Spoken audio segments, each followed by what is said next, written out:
Aquí comienza Al Hurriya, un grito de libertad en el dial.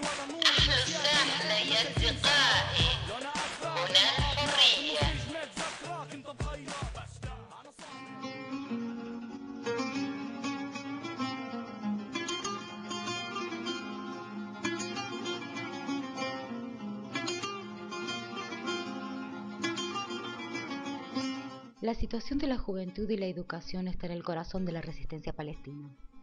Nosotros, la juventud y los estudiantes, desde el principio hemos estado en la primera línea de lucha. Hemos renovado nuestra visión y estrategia, generación tras generación. La lucha palestina por liberar su tierra del colonialismo empezó en las primeras décadas del siglo pasado, contra el mandato británico y su apoyo a las políticas sionistas para tomar nuestra tierra. En 1948, con el establecimiento del Estado de Israel y la limpieza étnica de grandes partes de nuestras tierras y ciudades, durante la Nakba, la catástrofe, la resistencia nacional se convirtió en un asunto de supervivencia.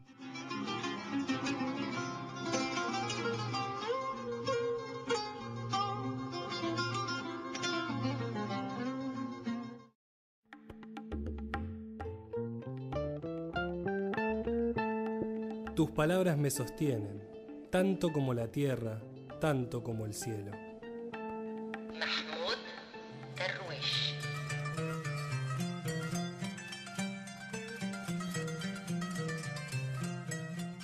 Hola, buenas noches a todos los oyentes.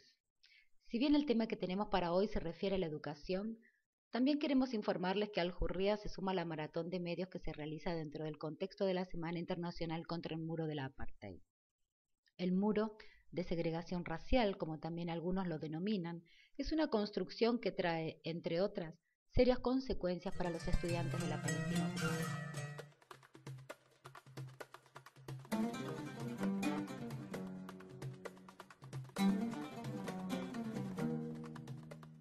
Al comenzar el curso escolar 2009-2010, muchos alumnos de Gaza tuvieron que estudiar sin libros de texto ni material de escritura, mientras camiones cargados de material escolar eran retenidos por Israel en el paso fronterizo de Kerem Shalom.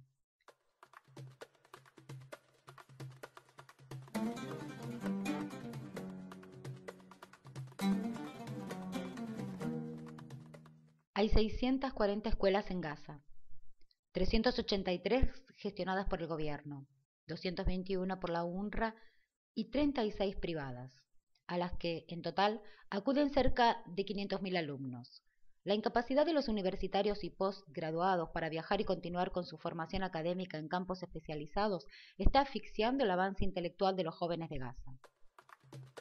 La operación Plomo Fundido ha tenido devastadoras consecuencias para el sistema educativo, que ya estaba debilitado como resultado del bloqueo. Durante la ofensiva militar, al menos 280 escuelas y guarderías fueron dañadas, incluidos los 18 centros escolares que fueron destruidos, 8 del gobierno, 2 privados y 8 guarderías. 6 de las escuelas que gestiona el gobierno y que fueron destruidas corresponden al norte de Gaza, afectando a aproximadamente 9.000 estudiantes que han tenido que ser reubicados en otras escuelas. También se destruyeron 6 edificios universitarios y otros 16 sufrieron daños. Para la emisión de hoy contaremos con audios de Recalco Edición Palestina, que transmite desde Canarias, y del programa Zona de Turbulencia de Radio Tierra de Chile. También tendremos una comunicación con Abdelali, palestino refugiado en Siria, que estudió licenciatura en rehabilitación en la isla de Cuba. ¿Quién les habla? Patricia Morales. Ahora sí, abrimos enlace con los compañeros del programa Recalco Palestina, que transmite desde Canarias, quienes aportan, entre otros temas, una interesante entrevista de lo que aconteció en el Foro Mundial de la Educación que tuvo lugar en Palestina entre el 28 y el 31 de octubre.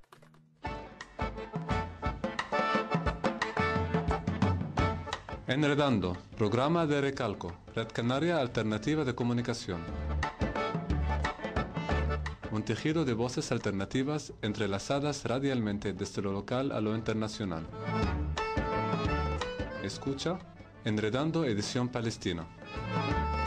La comunidad internacional continúa ignorando la decisión del año 2004 de la Corte Internacional de Justicia, según la cual se exige el desmantelamiento del muro y que la comunidad internacional cumpla con sus obligaciones legales, como asegurar que Israel, conforme al derecho internacional humanitario, no siga levantando el muro, lo derribe y compense a las familias afectadas. Buenas tardes, Eneco.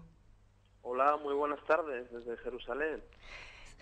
En esta ocasión lo que queremos, Eneco, es que nos comentes un poquito, aparte de preguntarte otras cosas, pero sobre todo por el desarrollo del Foro Social Mundial sobre la Educación que tuvo lugar justo a finales del mes pasado, entre el 28 y el 31 de diciembre. Cuéntanos cómo se desarrolló, en qué condiciones, la asistencia. Bueno, sí, efectivamente el Foro Social Mundial de Educación pues transcurrió entre los días 28 a 31 de octubre. Y digamos que el foro fue convocado desde el año pasado en una reunión que tuvo el Consejo Internacional del Foro Social Mundial. Tras las acciones contra la Franja de Gaza, les pareció una oportunidad para visibilizar la ocupación de Palestina por parte de Israel y además pues poder ahondar en temas relativos a la educación. Digamos que el foro ha sido como muy dinámico. Ha llegado bastante gente de Francia, de Inglaterra, del Estado español, de Brasil. En fin, digamos que se han logrado pues articular muchas actividades, más de 105 actividades. Los temas han sido, por ejemplo, educación, artes, cultura e identidad, la educación como herramienta para la libertad humana y de pensamiento, las ideologías en la educación tradicional y popular, la educación en el medio y la naturaleza, y educando para la paz y la igualdad. Y bueno, digamos que justamente esta semana las organizaciones palestinas y israelíes pro-palestinas han estado haciendo como una evaluación del proceso y bueno, ha sido como bastante satisfactorio porque más allá de visibilizar la ocupación de Palestina por parte de la gente externa que ha llegado, pues se ha logrado articular, digamos, diversas actividades entre organizaciones de Cisjordania y Palestina del 48. Inclusive, en algunos casos, algunas organizaciones que no se conocían ya han llegado a compromisos de trabajar en conjunto. También ha habido articulación de organizaciones internacionales, por ejemplo, el Movimiento de los Sin Tierra de Brasil, el MST, con uno de los movimientos de campesinos más potentes de Palestina, progresista, que es UAC, la Unión de Comités Agrícolas de Agricultura. Muchísimas gracias a ustedes y la gran labor que están realizando como Radio Alternativa, porque de alguna forma todas las organizaciones y movimientos palestinos nos piden constantemente que, más allá del apoyo en terreno, es muy, muy importante hacer la labor de denuncia e incidencia allí, ¿no? Donde está el poder ahora. Estás escuchando Enredando, edición Palestina.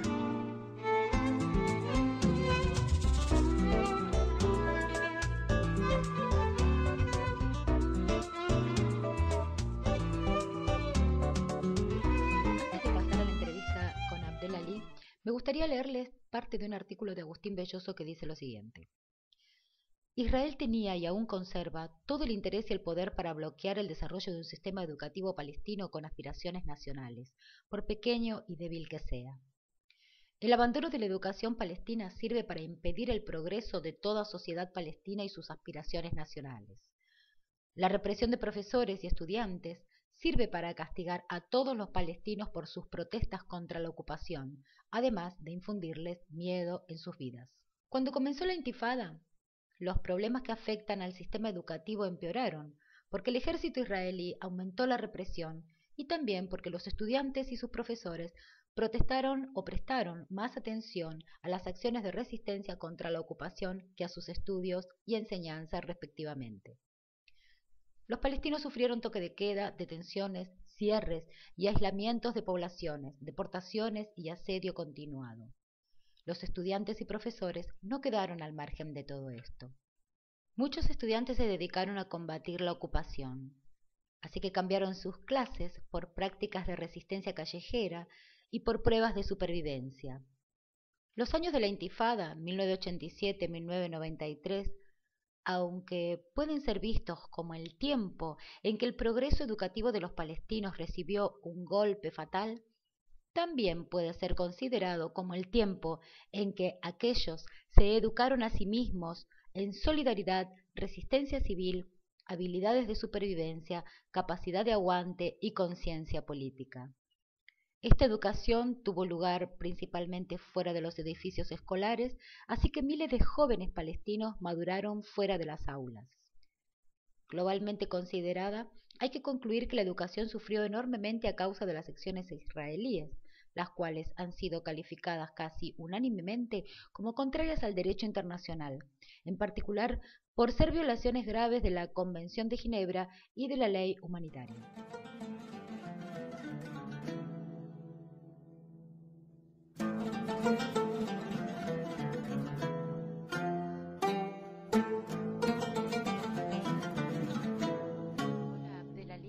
Bienvenido a la Casa Alcordia. Es un placer tenerte esta noche con nosotras. El tema de hoy, dentro de la Semana Internacional contra el Muro del Apartheid, es la educación.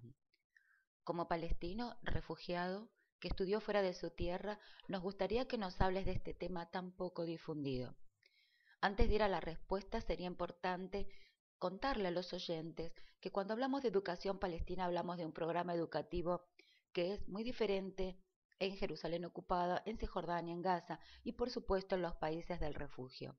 Ahora sí, buenas noches, Abdel. Bueno, buenas noches. Realmente una situación muy difícil, sea para todos los palestinos dentro de Palestina, fuera de Palestina, más especialmente los que sufren más son los que viven dentro de Palestina, porque viven y enfrentan la ocupación, ¿no? Los palestinos que viven en Jerusalén sufren mucho, ¿no? Porque sabemos que Jerusalén es una parte, un lugar que está controlado completamente por los israelitas, ¿no? Y los palestinos que viven en Jerusalén sufren mucho de la libertad de ¿cómo decir? De traslado, ¿no? Tienen mucha limitación, sea para ir a trabajar o para ir a trabajar o para ir a estudiar. Hay muchas limitaciones, igual que otras ciudades, ¿no? Hablamos más de Jerusalén, porque Jerusalén está más controlada y lo que acontece allá también, que Israel está aplicando una política la cual consiste en tratar de expulsar todos los palestinos que viven en Jerusalén y traer en su lugar judíos, ¿no? O israelitas.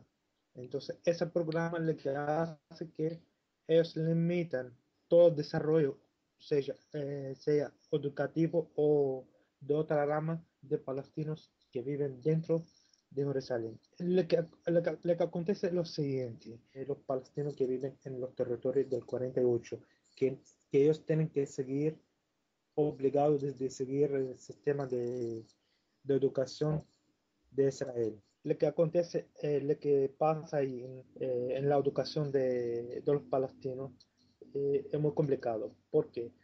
Por ejemplo, en Gaza no tiene un sistema de educación propio, tiene que seguir el sistema de educación de Egipto. Cisjordania tiene que seguir el sistema no tiene sistema de educación propio, tiene que seguir el sistema de educación de Jordania. Ajá. Igual los palestinos que viven fuera, que son los refugiados, hablamos de los refugiados palestinos que viven fuera de los territorios palestinos, como por ejemplo el Líbano, Siria, otros países árabes, también tienen que seguir el sistema de educación del propio país donde ellos viven, ¿no? Y que ahora la diferencia es que los palestinos que viven afuera, que ya tienen que seguir el sistema de educación del mismo país y están apoyados con el sistema de educación